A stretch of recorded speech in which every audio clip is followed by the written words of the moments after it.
I'm standing in the lab, 3 in the morning, and my hands won't stop shaking. The printout is right there in front of me. I've run the test 4 times. 4 times. And every single time, the same result. 2,000 years.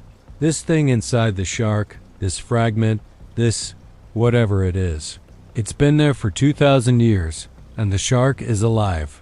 It's alive and it's sitting in our containment tank 50 feet from where I'm standing. That's when it hit me. That's when I realized we didn't catch this shark. It let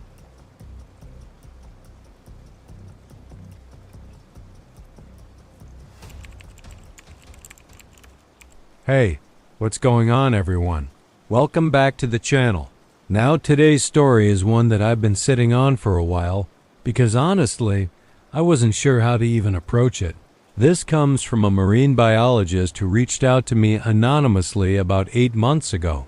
He worked on a research vessel in the North Pacific, studying deep water shark migration. Routine stuff, until it wasn't. What his team pulled out of the water that day, it changed everything, and I mean everything.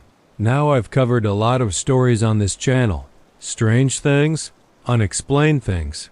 But this one is different. Because this isn't just some secondhand account or old legend. This is a scientist, someone who spent his entire career dealing in facts and data, telling me something that facts and data cannot explain. So, if you're new here, go ahead and hit that subscribe button. Turn on notifications, because trust me, you don't want to miss what comes next. And if you've been here before, you already know how this works. So, let's get into it. My name isn't important. What's important is what I saw, what we all saw. I've been a marine biologist for 12 years now. 12 years of research expeditions, laboratory work, publishing papers that maybe a few hundred people will ever read. I've studied everything from coral reef ecosystems in the Caribbean to whale migration patterns off the coast of Alaska. I've seen things that would take your breath away and things that would make your skin crawl. But nothing, and I mean nothing, prepared me for what happened in September of last year. I thought I understood the ocean. I was wrong. The ocean doesn't let you understand it. It only lets you see what it wants you to see. The expedition was supposed to be a standard 3-week research mission in the North Pacific. We were about 400 miles off the coast, in waters that dropped down to nearly 12,000 feet in some places. Our focus was deep water shark migration, specifically trying to understand how certain species navigate across thousands of miles of open ocean. It's the kind of work that sounds exciting on paper, but is actually 90% waiting, watching monitors, and logging data.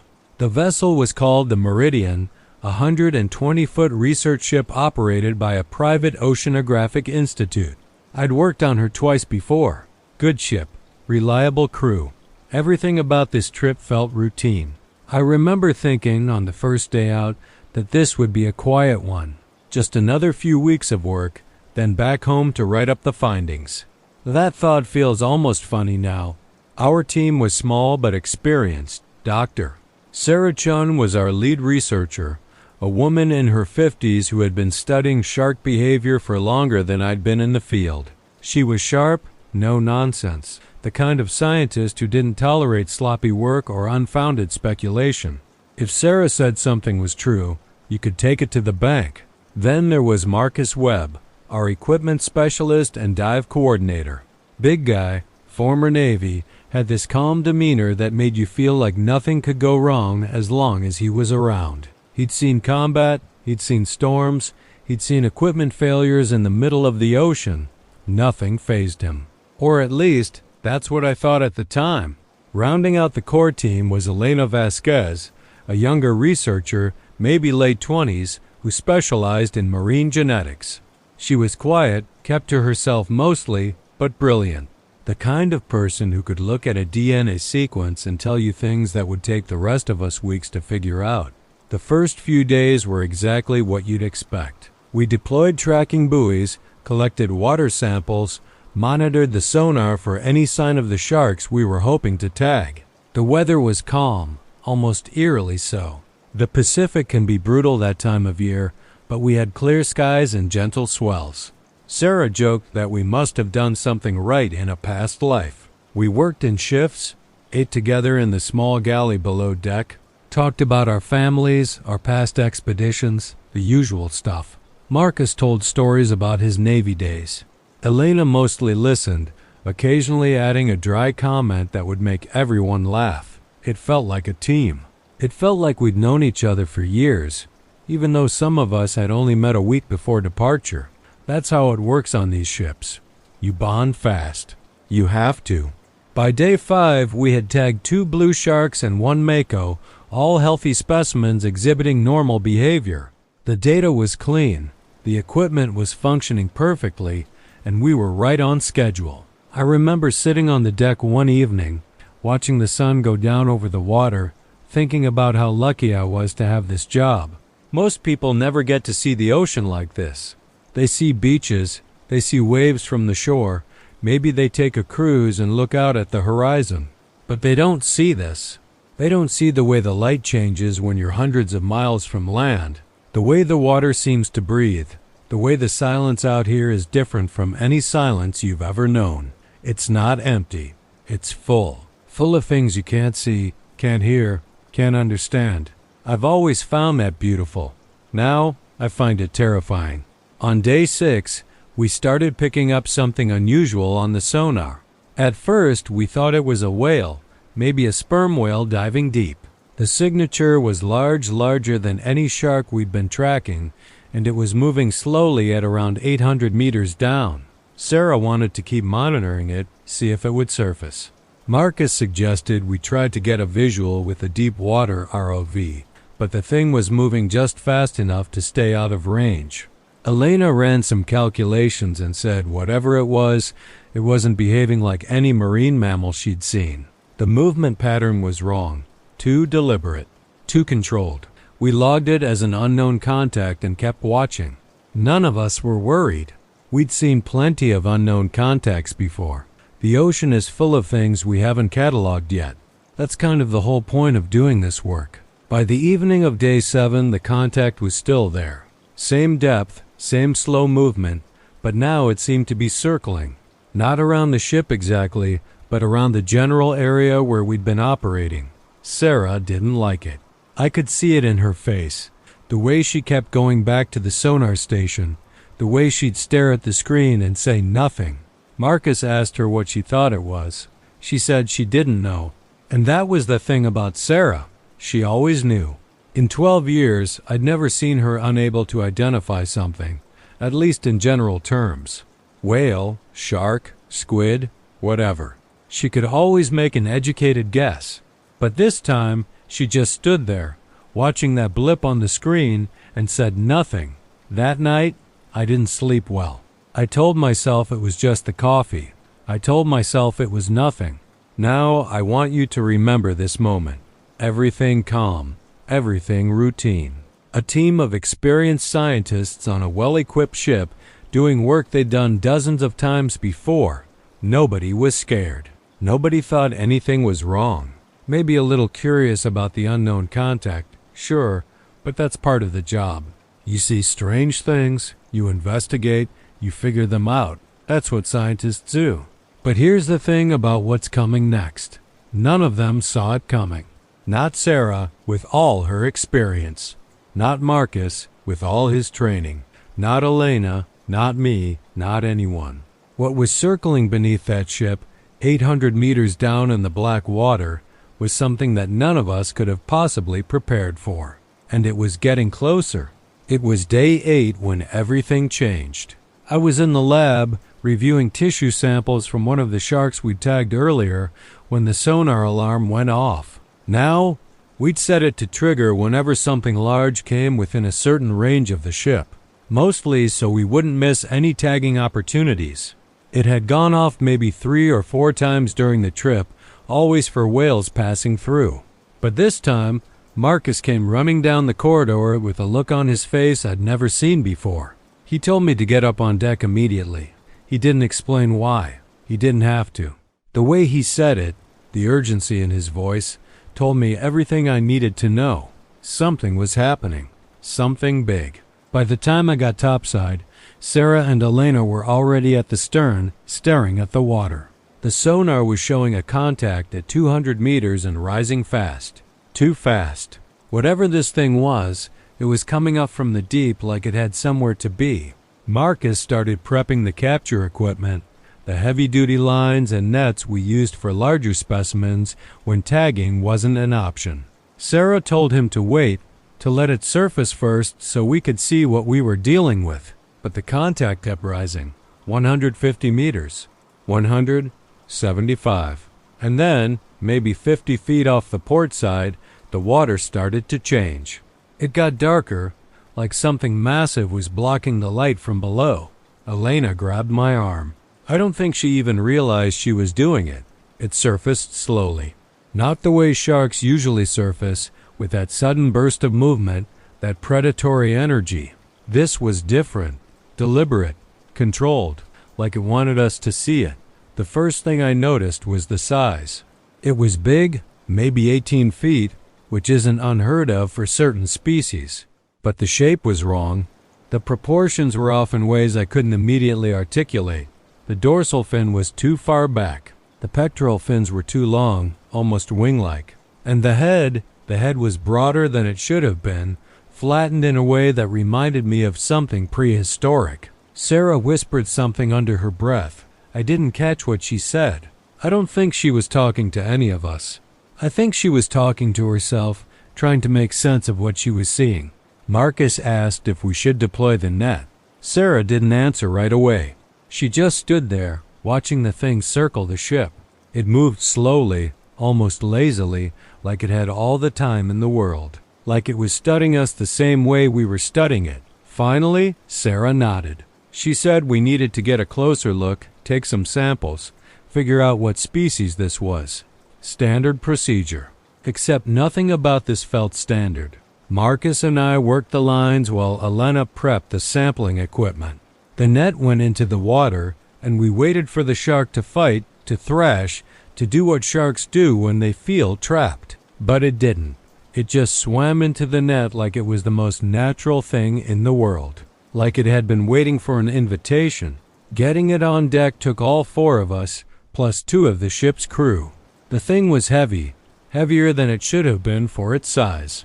Dead weight, almost, except it wasn't dead. It was breathing, its gills working steadily, its body completely still. No thrashing, no panic. Just those eyes, watching us as we secured it in the transport cradle. And that's when I got my first real look at it. Up close, the wrongness was even more apparent. The skin wasn't smooth like a normal shark's. It had this texture to it, almost like scar tissue, rough and uneven in patches. Some areas looked almost calcified, like bone forming where bone shouldn't be. The coloring was off too, a deep gray that seemed to absorb light rather than reflect it. I'd never seen anything like it, but it was the eyes that got me. Shark eyes are usually black, lifeless, like buttons. People call them doll's eyes for a reason. These weren't like that. These were darker, somehow, if that makes any sense. And there was something behind them. Intelligence, maybe. Awareness. I know how that sounds. I know sharks don't think the way we do, don't process the world the way mammals do. But I'm telling you, when I looked into those eyes, something looked back. Something old. Something that had been swimming in the dark places of the ocean for longer than I could comprehend. Elena was the first to say it out loud. She asked what species this was. Nobody answered, because nobody knew. Sarah went through every possibility. Greenland shark, 6-gill, 7-gill, megamouth, every deep water species you can name. None of them fit. The anatomy was wrong for all of them. Marcus suggested it might be a new species, something undocumented, which would be the discovery of a lifetime. But Sarah shook her head. She said new species don't look like this. New species are variations on existing forms. This thing, she said, looked like it came from a different evolutionary tree entirely, like it had branched off from everything else millions of years ago and just kept going in its own direction. Elena took tissue samples, working quickly while the shark lay motionless in the cradle. Its eyes followed her the whole time. Every movement, every step, watching, waiting. Here's the thing about marine biologists. They've seen everything. Decades of combined experience between the four of us. Thousands of specimens examined, hundreds of species cataloged. We'd seen the weird stuff, the stuff that makes the news, the stuff that doesn't. Goblin sharks, frilled sharks, creatures pulled up from depths where sunlight never reaches. We'd seen it all. So when four experts are standing on a deck, looking at something, and nobody can name it, that's when you know something's wrong. That's when you know you've crossed a line you didn't even know existed. We stood there in silence for what felt like hours, just staring at this thing, trying to make it fit into some category. Any category. It didn't. And the worst part? I got the distinct feeling that it knew exactly what it was doing, that it wanted to be there, that this was all part of something we couldn't even begin to understand. We transferred the shark to the containment tank on the lower deck. It was the largest tank we had on board, designed for holding specimens up to 20 feet, equipped with filtration systems and monitoring equipment. The transfer itself was strange. The shark remained completely passive as we moved it. No resistance, no movement at all until it hit the water. Then it just started swimming in slow circles, around and around the tank, those dark eyes tracking us through the glass. Marcus made a joke about it being the most cooperative specimen we'd ever caught. Nobody laughed. There was something deeply unsettling about how calm it was, how accepting. Sharks don't accept captivity. They fight it. They slam themselves against walls. They refuse to eat. They stress themselves to death. This one looked like it was right at home. Sarah wanted to start the examination immediately. We set up the portable X-ray equipment and began taking images through the tank glass, which wasn't ideal but would give us a basic skeletal structure to work with. The first images came through grainy, distorted by the water and the thickness of the glass, but even then we could see that something was off. The bone structure was denser than it should have been, more calcified, with thickening in areas that didn't correspond to any known shark anatomy. Elena pointed out what looked like extra bone growth along the spine, almost like armor plating that had developed over time. Sarah said that was impossible. Sharks don't develop bone that way. Their skeletons are cartilage, not bone. But there it was on the screen, clear as day, bone where there shouldn't be bone. The second thing we noticed was the scarring. When we examined the shark's exterior more closely, using the underwater cameras in the tank, we found dozens of old wounds. Long, deep lacerations that had healed over completely, some of them running the entire length of the animal's body. There were circular marks that looked like bite wounds from other predators, though I couldn't imagine what would be big enough to bite this thing. And there were other marks, stranger marks, patterns that almost looked deliberate. Elena captured high-resolution images of everything, cataloging each scar, each anomaly. Sarah kept saying the same thing over and over. This doesn't make sense. The healing on some of these wounds, the degree of tissue regeneration, it would take decades, maybe longer. The shark would have to be impossibly old for scarring like this to accumulate. That night, I couldn't stop thinking about those scars. I went back down to the tank around midnight, when everyone else was asleep. The shark was still swimming in those same slow circles, around and around, never stopping, never resting. I stood there watching it for almost an hour, trying to understand what I was looking at. In the dim emergency lighting of the lower deck, the scars were even more visible, crisscrossing the animal's body like a map of violence. Whatever this thing was, it had survived encounters that should have killed it, multiple times, over and over again, and yet here it was, still swimming, still alive. I remember pressing my hand against the glass, and I swear the shark paused for just a second, just a heartbeat, like it knew I was there, like it was acknowledging me. Then it kept swimming, and I told myself I'd imagined it. The next morning, Elena came to me with the enhanced X-ray images. She'd been up all night processing them, cleaning up the distortion, trying to get a clearer picture of the skeletal structure. Her face was pale, and her hands were shaking slightly as she handed me the tablet. At first, I didn't understand what I was looking at. There was the spine, the skull, the expected structures, all abnormal but recognizable. But there, lodged deep in the tissue near the base of the dorsal fin, was something that shouldn't have been there. Something solid, angular, clearly not organic. I asked Elena what it was. She said she didn't know. It looked like a fragment of something, metal maybe, or bone, embedded so deep in the shark's body that tissue had grown completely around it. The shark had healed over it. Whatever this thing was, it had been inside the animal for a very, very long time. I showed Sarah immediately.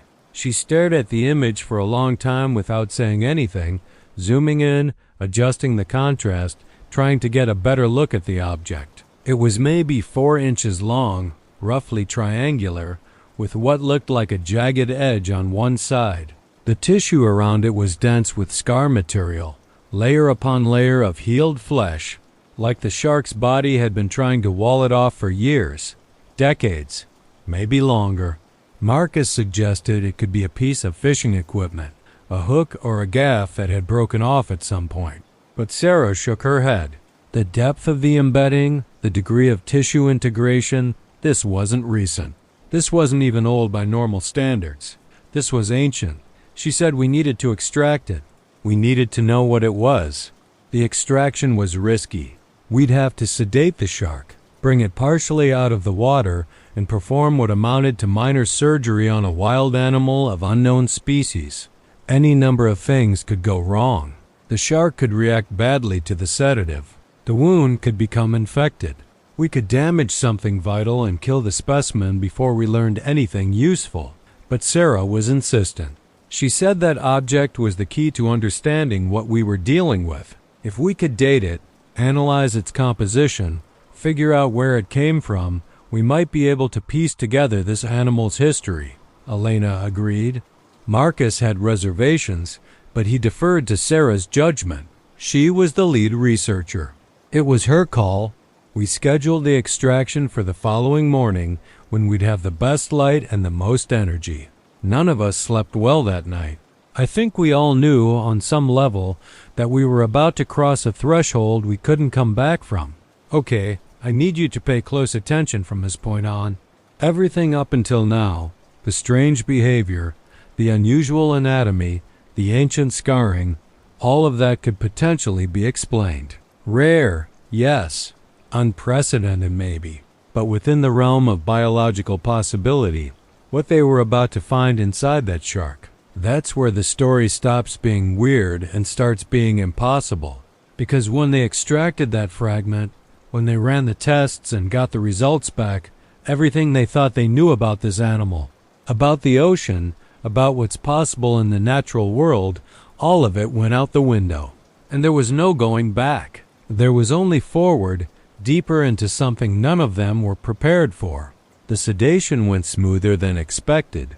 We used a standard protocol adapted for large sharks, delivering the anesthetic through the water until the animal's movement slowed and eventually stopped. It took longer than it should have, much longer. Marcus said the dosage should have knocked out a great white in half the time. But this thing just kept swimming those slow circles until finally, almost reluctantly, it drifted to the bottom of the tank. Even then, its eyes stayed open, watching. We worked quickly after that, using the winch system to lift the shark partially out of the water, exposing the area near the dorsal fin where the fragment was lodged. Up close, out of the water, the animal looked even stranger. The skin had an almost metallic quality to it, and those patches of calcified tissue looked like armor plating. Sarah made the first incision while Elena monitored vital signs. The shark didn't react at all. The fragment was deeper than the X-rays had suggested.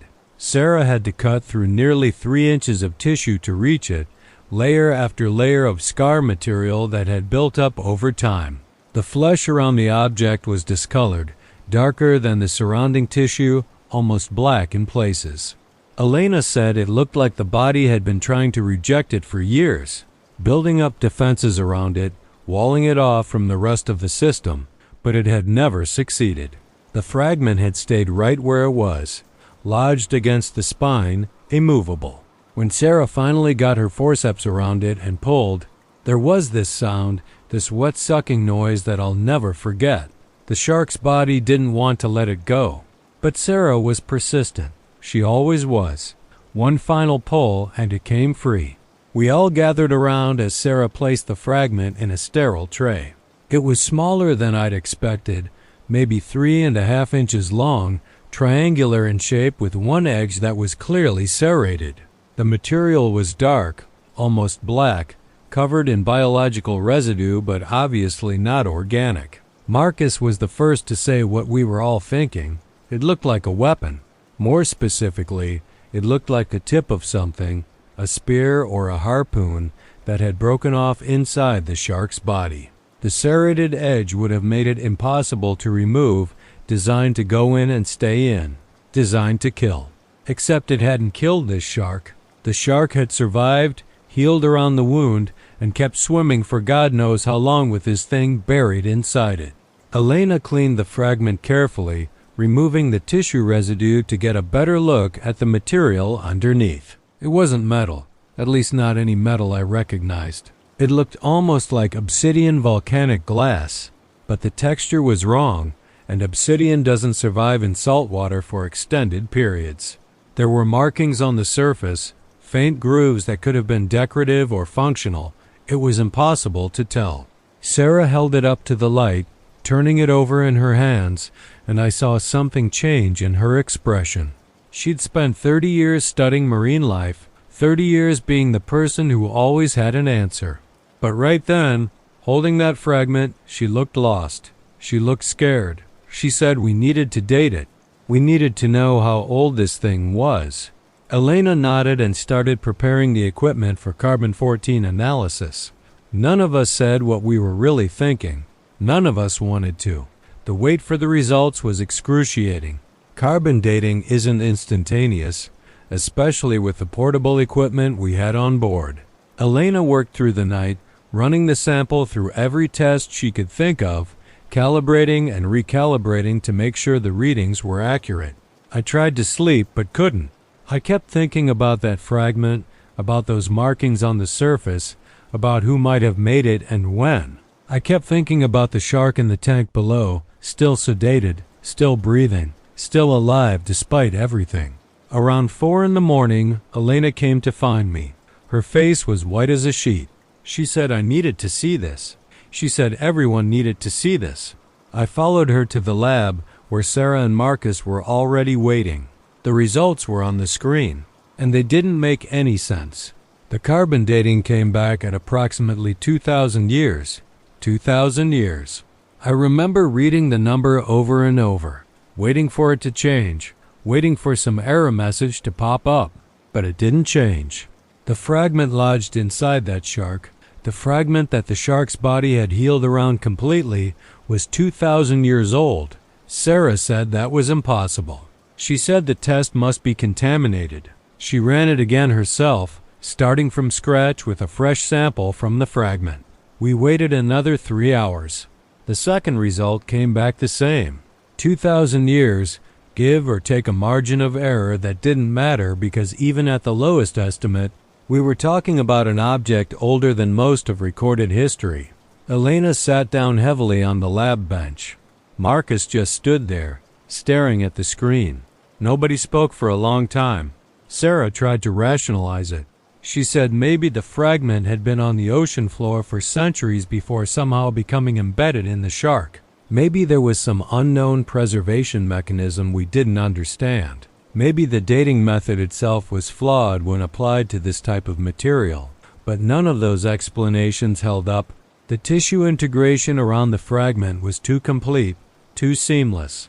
This wasn't something that had been introduced recently. The shark's body had been living with this object inside it for as long as the object had existed, which meant the shark itself had to be at least that old, at least 2,000 years. A living animal that had been swimming the ocean since before the fall of Rome. It was impossible. It was absolutely, categorically impossible. And yet there it was, still breathing in the tank below us, proving us wrong with every gill movement. Let me be clear about what this means, because I think it's easy to hear a number like 2,000 years and not fully grasp the implications. This shark, this living, breathing animal that they had caught, examined, and operated on, had something inside its body that dated back to the time of Christ, to the height of the Roman Empire, to a world so different from ours that it might as well have been another planet. And the shark had healed around it. The shark had survived whatever attack had put that fragment there, and then it had kept on living for 2 millennia, swimming in the dark, cold places of the ocean where no one could find it, until now. Until these 4 scientists on a research vessel pulled it out of the water and looked into its ancient, knowing eyes. And I think, on some level, they all understood something in that moment. They hadn't made a discovery. They'd woken something up. Something that had been content to stay hidden for 2,000 years. Something that wasn't hiding anymore. The shark woke up about 6 hours after the extraction. We'd kept it sedated longer than necessary. Partly because we weren't sure how it would react to the surgery, partly because I think none of us were eager to see those eyes open again. But eventually the anesthetic wore off and it started swimming again. Those same slow circles around and around the tank like nothing had happened. Like we hadn't just cut into its body and removed an object that predated modern civilization. The surgical wound was already closing. I'm not exaggerating when I say this. Within hours, the incision that Sarah had made was knitting itself together at a rate that shouldn't have been biologically possible. Elena documented everything, taking photographs every 30 minutes. By nightfall, the wound looked weeks old. By morning, you could barely see it at all. That's when the behavior started to change. At first, it was subtle, easy to dismiss. The shark would be swimming its circles, and then it would just stop. Dead stop, hovering in the water, oriented toward wherever one of us happened to be standing. It did this to Marcus first. He was checking the filtration system on the tank, running routine maintenance, when he noticed the shark had stopped moving. It was just floating there, maybe 2 feet from the glass, staring at him. Not moving its fins, not adjusting its position, just staring. Marcus said he felt like he was being studied. Like the shark was taking measurements, cataloging him the same way we'd cataloged it. He stepped to the left. The shark's gaze followed. He stepped to the right. Same thing. He got out of there fast after that. Didn't go back to the tank alone for the rest of the trip. It started doing the same thing to all of us. Sarah noticed it during one of her observation sessions.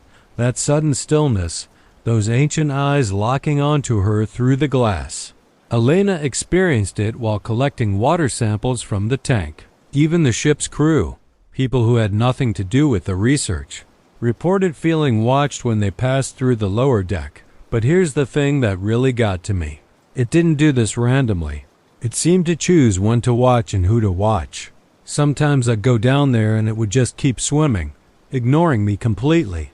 Other times, it would stop the moment I entered the room, tracking me like a predator tracking prey. There was no pattern one could identify, no trigger I could point to. It was making decisions. It was choosing. And that scared me more than anything else. The equipment failures started on day 11. Small things at first, easy to attribute to coincidence or aging hardware. The monitoring station near the tank started glitching, displaying readings that made no sense. Temperature fluctuations that weren't happening, oxygen levels that jumped around randomly. Marcus checked the equipment and found nothing wrong with it. The sensors were fine. The connections were solid.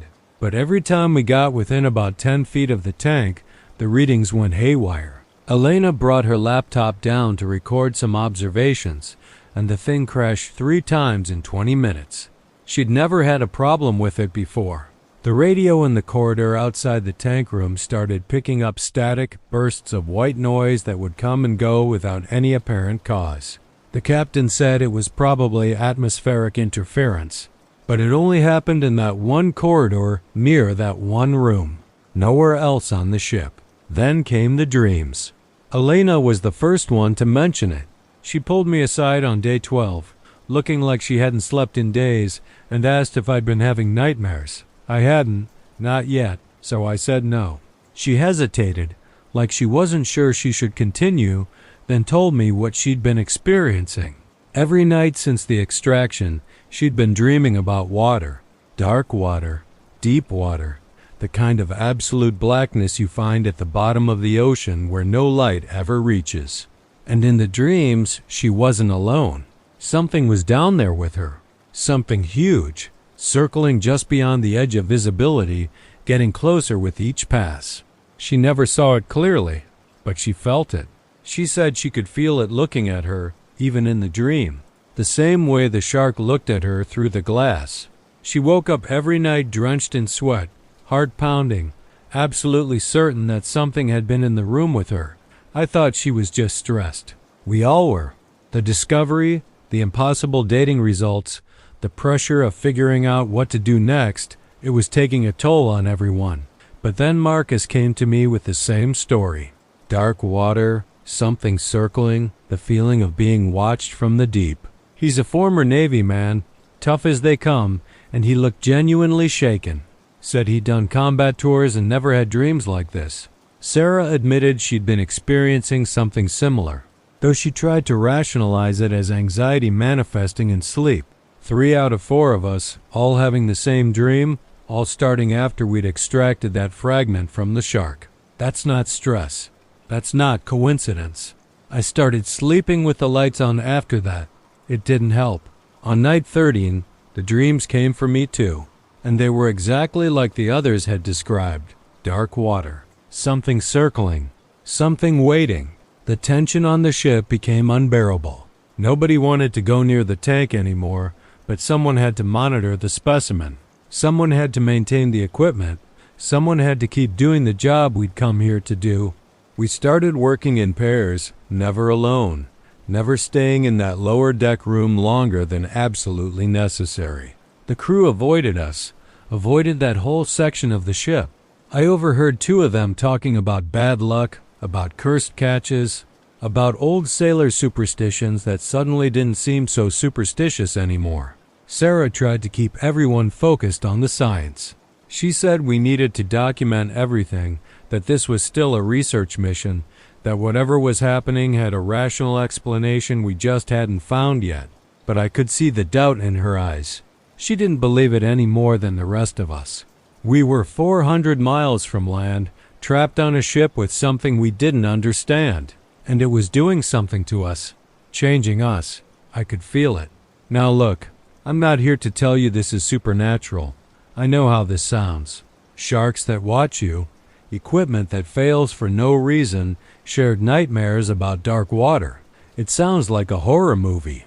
It sounds like the kind of story someone makes up for attention. But here's what I keep coming back to. The narrator himself, the person who sent me this account, he tried to rationalize everything. He's a scientist. His whole career is built on finding logical explanations for phenomena. He wanted there to be a rational answer. He looked for one. They all did. But when multiple people, trained researchers, skeptical by nature and profession, start experiencing the same unexplainable things, that's data. That's not mass hysteria or groupthink or overactive imaginations. That's 4 independent observers reporting the same phenomena under the same conditions. And data doesn't lie.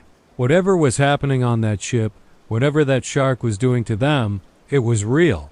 And it was just getting started. It was Elena who found it. She'd been up for almost 48 hours straight, unable to sleep because of the dreams, so she threw herself into research instead. We had satellite internet on the ship, slow but functional, and she started digging through every database she could access. Academic papers, historical archives, anthropological records, anything that might give us some context for what we were dealing with. The rest of us had been so focused on the biological impossibility of the shark that we hadn't stopped to ask a different question. If this thing had been alive for 2,000 years, if someone had tried to kill it with a primitive weapon that long ago, there might be a record of it somewhere. There might be stories. There might be people who had seen it before us. Elena went looking for those stories, and she found them. The Pacific Islands have some of the oldest continuous oral traditions in the world. stories passed down through generations, thousands of years of accumulated knowledge about the ocean and the things that live in it. Most Western scientists dismiss these as mythology, folklore, primitive attempts to explain natural phenomena that people didn't have the tools to understand. Elena had always been more open-minded than that. She believed indigenous knowledge systems contained real information, observations made over centuries that modern science was only beginning to catch up to. So she started searching through ethnographic records, collections of Pacific Islander oral histories that anthropologists had documented over the past century.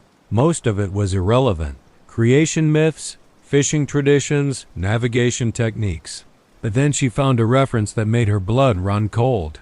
It came from a collection of Polynesian oral histories recorded by a French anthropologist in the 1920s. He'd spent years living among various island communities, documenting their stories and beliefs before they were lost to modernization. One section dealt with creatures of the deep ocean, beings that the islanders believed inhabited the waters far from shore where humans rarely ventured. Most were recognizable, mythologized versions of real animals: sharks, whales, giant squid. But one entry was different. The anthropologist noted that several unconnected island groups, separated by thousands of miles of ocean, all had stories about the same creature. They called it by different names, but the descriptions were remarkably consistent. A shark that was not a shark. A thing from the old times, from before the ancestors came to the islands, and they all agreed on one characteristic: it could not be killed. It did not die. Elena brought the research to Sarah first, then called the rest of us to the lab. She'd compiled everything she could find, cross-referencing sources, looking for patterns. The stories went back as far as the oral traditions themselves, suggesting the creature had been known to Pacific Islanders for millennia. Some accounts described it as a guardian, a spirit of the deep that maintained balance in the ocean. Others painted it as something more sinister, a thing that took fishermen who ventured too far from shore, that capsized canoes and dragged swimmers into the depths. But all the accounts agreed on certain details. The creature was ancient. It was patient. It watched and waited. And every attempt to kill it had failed. Spears bounced off its hide. Hooks pulled free from its flesh. Poison had no effect. Warriors who went hunting for it never returned. The islanders had learned over countless generations to leave it alone, to pretend it didn't exist, to stay out of the deep water where it lived. Then Elena showed us the part that connected everything. One particular account from a small island group in Micronesia told of a great hunt that had taken place in the time of the ancient ancestors. A mighty warrior, the greatest hunter the islands had ever known, had vowed to kill the unkillable creature. He crafted a special weapon, a harpoon tipped with volcanic glass and blessed by the priests, designed to penetrate the creature's impervious hide. He sailed out alone into the deep water where the creature dwelled. According to the story, he found it. He struck it. The blessed harpoon pierced its flesh where no weapon had before. But the creature did not die. It dove into the depths, taking the harpoon with it, and the warrior was never seen again. The storytellers said the creature still carried that harpoon point inside its body, a reminder of the one human who had come close, a trophy, a warning. The dating matched. The anthropologist had estimated, based on genealogical references in the story, that this hunt had occurred approximately 2,000 years ago, the same time frame as our carbon dating results. The fragment we'd extracted from the shark, that obsidian-like triangular point with a serrated edge, wasn't just any weapon. It was the harpoon from the legend. The blessed spear meant to kill an unkillable creature, still lodged in its body after 2 millennia because the shark had survived, had healed, had kept swimming through the centuries while empires rose and fell above the waves, while humanity spread across the globe and forgot that such things existed. Until we pulled it out of the water and brought it onto our ship. Until we opened it up and removed the one piece of evidence that proved humans had encountered it before. I felt sick when I realized what we'd done. We hadn't just caught a specimen. We'd disturbed something that had been left alone for a very good reason. Sarah sat in silence for a long time after Elena finished presenting her findings. I could see her wrestling with it, the scientist in her fighting against what the evidence was telling us. Oral traditions aren't peer-reviewed papers. Mythology isn't data. But the correlations were too precise to ignore. The dating matched. The weapon description matched. The creature description matched. Either this was the most elaborate coincidence in the history of marine biology, or those ancient stories were describing the exact same animal that was currently swimming in circles in our containment tank. Marcus was the first to say it out loud. He asked if we understood what this meant. 2,000 years ago, the greatest warrior of his people had tried to kill this thing with a weapon specifically designed for the purpose.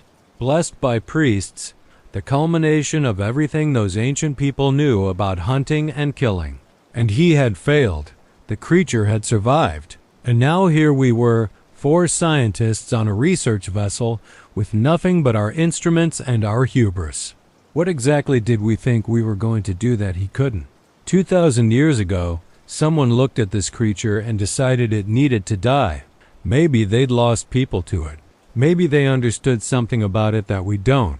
Whatever their reasons, they sent their best hunter with their best weapon to end it, and they failed. That harpoon point stayed buried in the creature's body for 20 centuries, a testament to human ambition and human failure. The shark healed around it, incorporated it, kept it as part of itself like a scar or a memory. And now, after all that time, it was on their boat, 400 miles from land, in waters too deep to fathom, with a crew that was already falling apart from nightmares and paranoia. The ancient islanders had been smart enough to leave this thing alone after that failed hunt. They'd passed down stories warning future generations to stay away from the deep water. But we didn't listen to those stories. We don't listen to anything that isn't published in a journal with an impact factor. And now we were about to learn the same lesson those ancient hunters learned, the hard way. The argument started the morning after Elena's discovery. We gathered in the ship's small conference room, all 4 of us plus the captain, and Sarah laid out our options. On one hand, we had the scientific find of the century, an animal that defied everything we knew about biology, longevity, and evolution. The research potential was incalculable. On the other hand, we had a situation that was rapidly spiraling out of control. Equipment failures, shared nightmares, a crew that was becoming increasingly frightened and unstable. Marcus spoke first. He said we needed to release the shark immediately, get it off the ship, turn around, and head back to port. Whatever this thing was, we weren't equipped to deal with it. Sarah pushed back hard. She said we couldn't just release the most significant discovery in marine biology because we were having bad dreams. We were scientists. Our job was to study the unknown, not run from it. The debate went in circles for hours. Elena sided with Marcus, arguing that the historical evidence suggested this creature was dangerous in ways we couldn't quantify or predict. The islanders hadn't avoided it for 2,000 years because of superstition. They'd avoided it because they knew something we didn't. Sarah countered that indigenous legends weren't scientific evidence, that we had a responsibility to document what we'd found, that releasing the shark now would mean losing everything. I stayed quiet for most of it, torn between both positions. Part of me wanted to study this thing, to understand it, to be part of the team that rewrote the textbooks.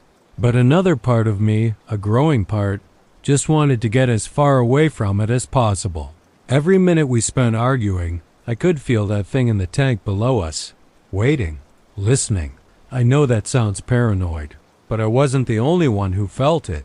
The situation on the ship continued to deteriorate while we debated.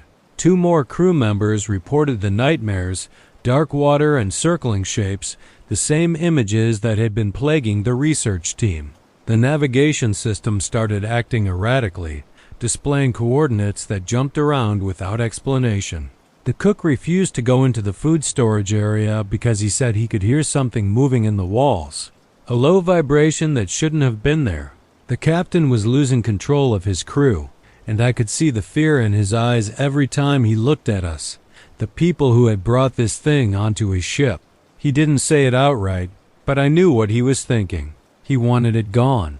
He wanted us gone. He wanted to pretend none of this had ever happened and go back to running a normal research vessel on normal expeditions. Then Marcus got sick. It happened suddenly between 1 hour and the next. He'd been fine at breakfast, eating and talking normally, and by noon he could barely stand. Fever, chills, a headache so severe he said it felt like something was pressing on his skull from the inside. Elena checked him over and couldn't find any obvious cause. No infection, no injury, nothing that would explain the sudden onset. We put him in his bunk and tried to keep him comfortable, but he kept drifting in and out of consciousness, mumbling about water, about depth, about something waiting for him in the dark. Sarah said it was probably exhaustion and stress manifesting physically, but I noticed something she didn't mention. Marcus's bunk was directly above the containment tank. Of all of us, he'd been sleeping closest to the shark every night. I didn't say anything, but I started sleeping on the upper deck after that, as far from that tank as I could get. That evening, I went to check on our position. We'd been so focused on the shark and the debates and Marcus's illness that I hadn't looked at our navigation data in days. The captain should have been handling it, keeping us on course for our planned research grid. But when I pulled up the charts, something was wrong. We weren't where we were supposed to be, not even close. Since the day we'd caught the shark, we'd been drifting steadily northwest, away from the continental shelf, towards some of the deepest water in the Pacific. The Mariana Trench was still hundreds of miles away, but we were headed in that direction, slowly, steadily, as if something was pulling us. I checked the engine logs. Everything was functioning normally. I checked the rudder controls. No malfunctions. But somehow, without anyone noticing, we'd gone almost 60 miles off course, toward water that dropped down 7 miles to the bottom, toward the deep. I confronted the captain, asked him how this had happened. He looked at the charts and went pale. He said he didn't understand. He'd been checking position every day, making corrections, keeping us on track. But the numbers didn't lie. We'd been moving steadily off course for days, and nobody had noticed until now. He started making adjustments immediately, turning us back toward shallower water, toward the coast. But as I watched him work the controls, I felt a chill run down my spine, because I suddenly understood something that I'd been trying not to think about. The shark had let us catch it.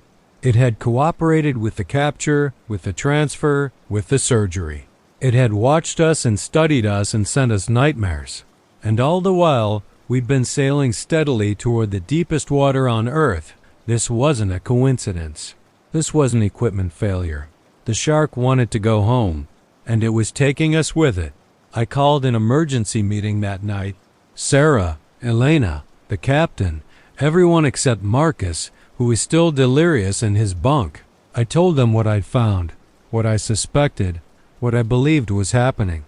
Sarah tried to argue, tried to find a rational explanation, but even she had run out of alternatives. The evidence was too clear. We weren't in control of this ship anymore. We hadn't been in control since the moment we pulled that thing out of the water. It had been steering us, manipulating us, leading us exactly where it wanted to go. And if we didn't release it now, if we didn't get it off this ship immediately, I didn't want to think about what would happen when we reached those deep waters. The captain made the call. He was the commanding officer, and he exercised his authority.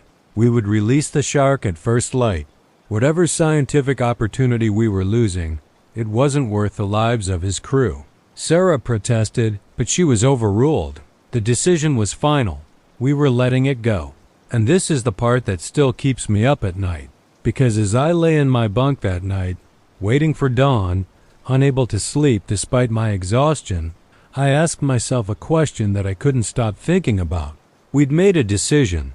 We'd exercised our authority. We'd taken control of the situation and chosen a course of action. But had we really? Or had the shark wanted us to keep it on board just long enough to get us where we were, 60 miles closer to the deep water, before allowing us to think we'd made our own choice? Had any of our decisions been real, or had we been puppets the entire time, doing exactly what it wanted while believing we were in charge? I think you need to ask yourself the same thing. What if they weren't the ones in control? What if they never were? From the moment that shark let itself be caught, from the moment it swam peacefully into that net, everything that happened might have been part of something none of them could understand, a plan 2,000 years in the making, and they were just the latest chapter in a very, very long story. We released it at dawn, or at least that's what we told ourselves we were doing. The process should have been straightforward.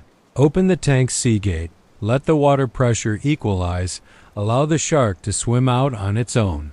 But nothing about that morning was straightforward. Marcus was still unconscious, his fever peaking just as we began the procedure. Elena stayed with him while Sarah, the captain, and I worked the release mechanism. The shark had been swimming its usual circles all night, but as we approached the tank that morning, it stopped. It hung motionless in the water, facing the sea gate, as if it knew exactly what was about to happen, as if it had been waiting for this moment. Sarah hesitated with her hand on the control lever, and for a long second, nobody moved. Then she pulled it, and the gate began to open. The shark didn't rush out. It glided, slow and deliberate, savoring the moment. And just before it disappeared into the dark water, it turned. Those ancient eyes found mine through the glass, and I swear it looked at me for a full 3 seconds before it vanished into the deep. The moment it was gone, everything changed. The equipment stopped malfunctioning. The strange interference on the radios cleared up instantly. Marcus's fever broke within the hour, and by afternoon he was sitting up in his bunk, weak but lucid, with no memory of the past 2 days. The nightmares stopped that very night. Every single one of us slept soundly for the first time since the capture. No dark water, no circling shapes, nothing. It was as if a weight had been lifted from the ship, a presence that had been pressing down on all of us suddenly absent. The captain turned us back toward port, and the navigation systems worked perfectly. No mysterious drift, no unexplained course corrections. Whatever had been influencing the ship was gone. We should have been relieved. We should have been celebrating. But none of us felt like celebrating. We'd let something go, something we didn't understand, and we had no idea what that meant. The journey back to port took 5 days. We barely spoke to each other during that time. Sarah spent most of the trip in her cabin, reviewing data, trying to make sense of what we'd experienced. Elena threw herself into documenting everything, creating a detailed record of every anomaly, every reading, every unexplained event. Marcus recovered physically, but something in him had changed. He was quieter, more withdrawn, jumping at shadows in a way he never had before. The crew avoided us entirely, going about their duties in silence, eager to forget we existed. I spent most of my time on deck, staring out at the water, half expecting to see that dark shape surface alongside the ship. It never did, but I couldn't shake the feeling that it was still out there, that it would always be out there, waiting in the deep places of the ocean where the light never reaches, patient, eternal, watching. When we reached port, we went our separate ways almost immediately. There was no debrief, no press conference, no announcement of a groundbreaking discovery. Sarah tried to write up a report, but who would believe it? We had tissue samples, but they were degrading rapidly, becoming useless within days of the shark's release. We had photographs and data readings, but they showed anomalies, not explanations. We had the fragment, the ancient harpoon point that had been lodged in the creature's body for 2 millennia, but without the shark itself, it was just an artifact. Proof of nothing. Elena suggested we go public anyway, present what we had and let the scientific community draw their own conclusions. But Sarah shot it down. She said we'd be laughed out of our careers. She said no one would believe us without more evidence. She was right, so we buried it, filed it away, pretended it never happened. That was almost a year ago. I don't work in the field anymore. I took a teaching position at a small university on the East Coast, as far from the Pacific as I could get while still staying in the country. I tell myself it's because I wanted a change, a slower pace, more time for research and writing. But that's not the real reason. The real reason is that I can't look at the ocean the same way anymore. Every time I see deep water, I think about what's down there. Not just the shark, but everything else we don't know about. The ocean covers 70% of our planet, and we've explored maybe 5% of it. We have no idea what's living in those depths, what's been living there for millions of years, waiting in the dark. I used to find that thought exciting. The mystery, the possibility, the endless frontier of discovery. Now it just terrifies me. Because I've seen what comes up when you go looking in places you shouldn't, and I know that some things are better left undiscovered. I still have the dreams sometimes, not often, but enough. Dark water, something circling, that feeling of being watched from below. The other members of the team report the same thing. Elena emails me occasionally, checking in, asking if I've experienced anything unusual. Sarah refuses to discuss it at all. Marcus had a breakdown about 6 months after we got back. He's doing better now, I hear, but he won't go near the water anymore. Won't even take a bath. Showers only. I understand. I do the same thing. It's irrational, I know. The creature is thousands of miles away in the deepest part of the Pacific, doing whatever it's been doing for the past 2,000 years. It has no reason to think about us. We were a brief interruption in an existence that spans millennia. We don't matter to it. At least, that's what I tell myself. But some nights, when the dreams come, I'm not so sure. There's one more thing I need to tell you. Something I haven't shared with anyone else, not even the rest of the team. About 3 months after I started my teaching job, I got a package in the mail. No return address, no note.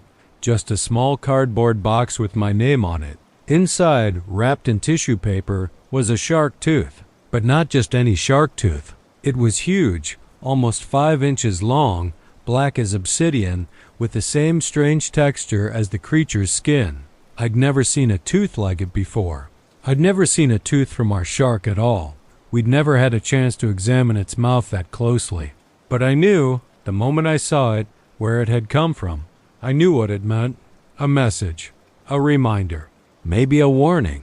I keep it in a locked drawer in my desk now, and sometimes, late at night, I take it out and look at it, trying to understand what it wants me to know, trying to figure out why, of all the people in the world, it sent that tooth to me. I don't have an answer. I'm not sure I want one. The narrator sent me this story about 6 months ago. He reached out through an anonymous email, said he'd been following my channel and thought I might be someone who would take him seriously. We exchanged a few messages after that, clarifying details, answering my questions. He seemed genuine. Scared, but genuine. Someone who'd seen something that had fundamentally changed the way he understood the world. Last week, I reached out again to ask a follow-up question. Something small, a detail about the equipment they'd used on the expedition. He never responded. His email bounced back as undeliverable. I tried to find him through other channels, but it's like he's vanished. I don't know what that means. Maybe he just decided he'd shared enough and wanted to disappear. Maybe he moved on with his life and doesn't want to be reminded of what happened. Or maybe something else. Maybe the story isn't over after all. I honestly don't know. And that uncertainty keeps me up at night more than I'd like to admit. If you've made it this far, thank you for listening. If you want more stories like this, make sure you're subscribed and you've hit that notification bell so you don't miss the next one. Because trust me, the ocean isn't the only place where ancient things are hiding. And next time, we're going somewhere even darker. I'll see you then.